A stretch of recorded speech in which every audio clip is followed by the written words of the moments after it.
Well, a very special day in Orioles history coming up. That's the 2019 draft, just days away. And a special guest today, Sig Mejdal, who's been digging deep into the draft, trying to get the best prospects, obviously, for this Orioles organization. Sig, let's talk a little bit about the draft. First and foremost, how much of the analytics playing in this upcoming draft? It's quite a bit. It's not the 90s anymore. There's quite a bit of information beyond what our experts, the scouts, provide.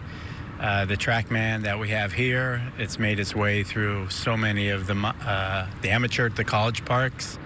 We have body sensors, bat sensors on many of the players. So it really is an exercise in combining all this information now. It's a ton of information, to say the least. A quick sample here. A couple years ago, the Orioles drafted Zach Lowther. Now, he kind of went under the radar, but he had a nice high strikeout rate in college, but seemed like teams are backing away from him. I remember reading some stuff analytically about Lowther with the high spin rate. Orioles ended up taking him in the second round. He's off to a sensational start this year. Yeah, exactly. He was one when we were with the Astros. We had our eye on him, too. Anybody who's looking at the performance numbers, what he did at Xavier for his years there were amazing. And so then it became a question of, was this going to continue? And if you just looked at his velocity alone, the answer would probably be no. But now with the Trackman devices, you could dive a little bit deeper into his spin rate, his movement, his velocity, and where he throws, and get a little bit more insight of why this pitch is working in college and whether it's going to work or not all the way up to here. So the ability to find out if pitches are going to work, obviously studying aptitude in a baseball sense, but there are such varying degrees of athletic ability when you talk about college players and high school players. Yeah. How do you go about determining the values of those different type of players? Yeah, well, it's a difficult task, and thank goodness for scouts, because we got the experts who have a lifetime of trying to make sense of exactly what you describe. And at the end of the day, like, what matters is preventing a run out there or creating a run out there. And whether you were drafted out of high school, junior college, or whether you're a pitcher or a hitter, it doesn't matter. A run is a run. So it's our challenge to put what the scouts describe and their prognosis into the language of runs. And once you've done that, then it's just exercise in maximizing runs.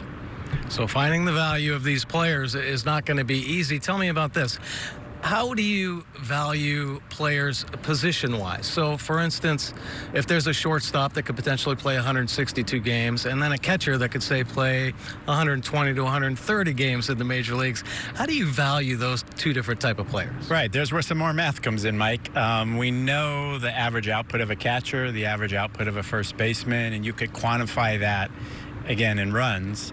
And so if you have the same bat, but he's behind the plate, that's obviously is a lot more valuable than that same bat at first base. And so you could reward that catcher with a run value, if you will. And then given that he's not playing 162 games there, you could deduct a little bit, but it could all be quantified.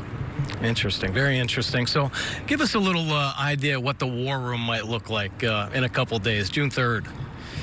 Yeah, well, we'll be inviting all our area scouts and the cross-checkers in, so it'll be a crowded war room. There'll be a lot of discussions going on.